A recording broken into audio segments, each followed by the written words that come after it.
Selamat pagi saudara-saudara, bahwa pada pagi ini kita akan melanjutkan lagi materi sistem peradilan pidana yang minggu lalu kita sudah sampai pada session kedua, pertemuan pertama.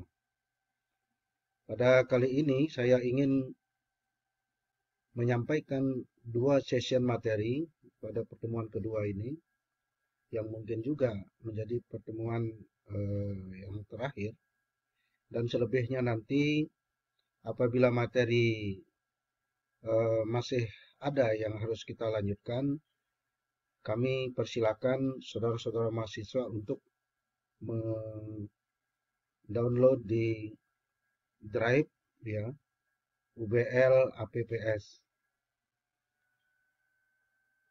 Baiklah, untuk mempersingkat waktu maka kami akan mulai dengan session pertama, yaitu tentang wewenang penyidik. Dalam pasal 6 Kitab Undang-Undang Hukum Acara Pidana, yang disebut dengan penyidik adalah pejabat polisi negara Republik Indonesia. Yang kedua adalah pejabat pegawai negeri sipil yang diberikan wewenang khusus oleh undang-undang. Syarat-syarat kepangkatan pejabat sebagaimana dimaksud dalam ayat 1 akan diatur lebih lanjut dalam peraturan pemerintah. Saudara mahasiswa, terkait dengan penyidik ini telah ada beberapa peraturan yang nanti akan kami jelaskan juga. Untuk itu maka kami lanjutkan saja dulu materi ini. Dalam pasal 7 dinyatakan bahwa ayat 1, penyidik sebagaimana dimaksud dalam pasal 6 ayat 1 huruf A, yaitu penyidik Polri, karena kewajibannya mempunyai wewenang A. Menerima laporan atau pengaduan dari seorang tentang adanya tindak pidana. Nah, ini biasanya di dalam praktek sehari-hari, penyidik itu ada yang piket di SPKT. Jadi di sanalah penyidik menerima laporan bersama-sama dengan kepala SPKT, yaitu di Penjagaan yang dipimpin oleh, kalau di Polda Lampung itu, kalau di jajaran Polda dipimpin oleh seorang mayor. Dan para piket ini adalah para bintara-bintara yang sudah dijadwalkan piket, baik dari kriminal umum, kriminal khusus, dan narkoba itu, penyidik narkoba itu semuanya piket di sana. Yang selanjutnya, melakukan tindakan pertama di TKP, ya bila ada kejadian pasti datang ke TKP. Kemudian menyuruh berhenti seseorang tersangka dan memeriksa tanda pengenal tersangka. Apabila terjadi peristiwa tertangkap tangan, maka penyidik ini wajib menyuruh berhenti berdasarkan kewenangan yang diatur dalam pasal 7 KUHP. Melakukan penangkapan, penahanan, penggeledahan, dan penyitaan. Melakukan pemeriksaan dan penyitaan surat, mengambil sidik jari, memanggil orang untuk didengar dan diperiksa sebagai tersangka maupun saksi, mendatangkan orang ahli yang diperlukan dalam hubungannya dengan pemeriksaan perkara. Kemudian mengadakan penghentian penyidikan, mengadakan tindakan lain menurut hukum yang bertanggung jawab. Khusus mengenai kewenangan yang selain kewenangan tersebut di atas, kami ingin menyampaikan, terkadang ya dalam prakteknya di lapangan, para penyidik itu sering ragu-ragu untuk menghentikan penyidikan. Padahal penghentian penyidikan ini merupakan salah satu prosedur apabila ya, kita ingin memberikan kepastian hukum kepada pelapor ataupun kepada terlapor bahwa apabila tidak terdapat cukup alat bukti, maka perkara pengaduan ataupun laporan tersebut dapat dihentikan. Walaupun dalam keadaan penyidikan. Kemudian dalam ayat 2, penyidik sebagaimana dimaksud dalam pasal 6 ayat 1 huruf B PPNS mempunyai wewenang sesuai dengan undang-undang yang menjadi dasar hukumnya masing-masing dan dalam pelaksanaan tugasnya berada di bawah koordinasi dan pengawasan penyidik tersebut dalam pasal 6 ayat 1 huruf A. Dalam melakukan tugasnya, sebagaimana dimaksud dalam ayat 1 dan ayat 2, penyidik wajib menjunjung tinggi hukum yang berlaku. Kemudian dalam pasal 8, penyidik membuat berita acara tentang pelaksanaan tindakan sebagaimana dimaksud pasal 75 dan dengan tidak mengurangi ketentuan lain dalam undang-undang ini. Penyidik menyerahkan berkas perkara kepada penuntut umum. Ini sampai dengan pasal 8 ini semuanya kewenangan penyidik dalam penanganan perkara. Nah, lebih lanjut saya ingin menyampaikan bahwa apa sih wewenang daripada penyidik pembantu yang dalam hal ini pangkatnya yang di ini Serda sampai dengan Aibtu. Dalam pasal 10 dinyatakan pada ayat 1, penyidik pembantu adalah pejabat kepolisian negara RI yang diangkat oleh Kepala Kepolisian Negara Republik Indonesia berdasarkan syarat kepangkatan dalam ayat 2 pasal ini. Syarat kepangkatan sebagaimana tersebut pada ayat 1 diatur dengan peraturan pemerintah. Ini ada di Kitab Undang-Undang Hukum Acara Pidana, silakan dibuka dan berikut penjelasannya. Kemudian dalam pasal 11, ya, penyidik pembantu mempunyai wewenang seperti tersebut pada pasal 7 ayat 1, kecuali dalam hal penahanan.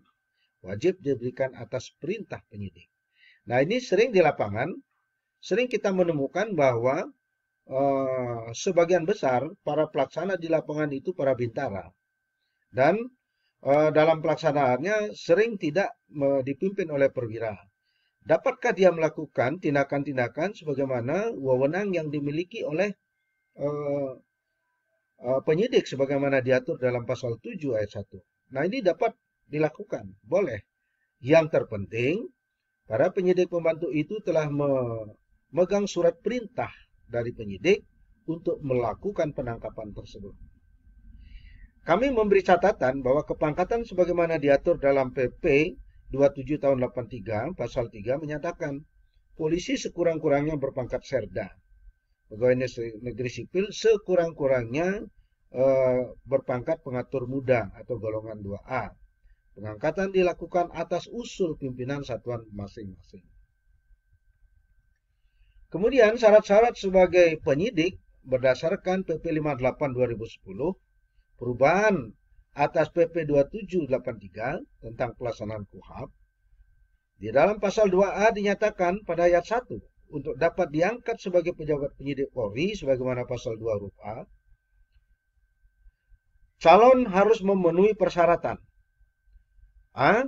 Pangkat minimal IPDA, pendidikan minimal strata 1, setara S1. Bertugas sebagai penyidik minimal 2 tahun, mengikuti dan lulus pendidikan pengembangan spesialis fungsi reserse kriminal. Sehat jasmani rohani, dan dibuktikan dengan keterangan dokter, memiliki kemampuan dan integritas moral tinggi, wewenang pengangkatan Kapolri dapat dilimpahkan kepada pejabat yang ditunjuk. Ketentuan ini berlaku 5 tahun sejak ditetapkan, yaitu sejak 1 Agustus 2015. Sehingga pada tahun sejak 1 Agustus 2015 peraturan ini sudah dimulai. Saudara sekalian, di dalam pelaksanaan tentang penunjukan bahwa seorang penyidik apakah dia bertugas di reserse atau tidak, ini sangat tergantung sekali pada kewenangan yang dimiliki oleh pimpinan yang menggunakan atau user dan bidang personil yang menilai bahwa orang ini mampu memiliki cukup syarat atau tidak. Selanjutnya, kami akan menyampaikan tentang struktur organisasi reserse kriminal Polri pada tingkat Polda. Untuk struktur reserse kriminal umum, itu terdiri dari dua kabak, yaitu ada kabak pembinaan operasi, ya, dan kabak pengawasan penyidikan. Kabak pembinaan operasi itu membawahi 4 subdit, yaitu subdit 1 tentang Kabneg, subdit 2 tentang Tahbang, kemudian subdit 3 Jatandras, subdit 4 Renata. Ini sudah berjalan dan belum ada perubahan sampai sekarang. Kemudian pada reserse kriminal khusus juga terdiri dari kabak Binob, seorang kabak Binob dibantu, kemudian kabak wasidik, dan subditnya ini menambah 1 menjadi 5 saat ini. Subdit indaksi, industri perdagangan dan produksi. Subdit 2 itu adalah perbankan khusus, kejahatan perbankan. Subdit 3 adalah tindak pidana korupsi. Subdit 4 mengenai tindak pidana tertentu. Kemudian subdit 5 adalah cybercrime. Ini cybercrime di pusat telah memiliki direktur tersendiri, maka di jajaran Polda dibentuk juga subdit, yaitu menjadi 5 subdit. Sedangkan di dalam struktur reserse narkoba juga memiliki ketentuan yang dianut, ketentuan yang dilakukan dalam hal penangkapan dan penahanan, ya. Dalam hal penangkapan mengikuti ketentuan Undang-Undang 35 2009 ini, bukan 1999, 2009.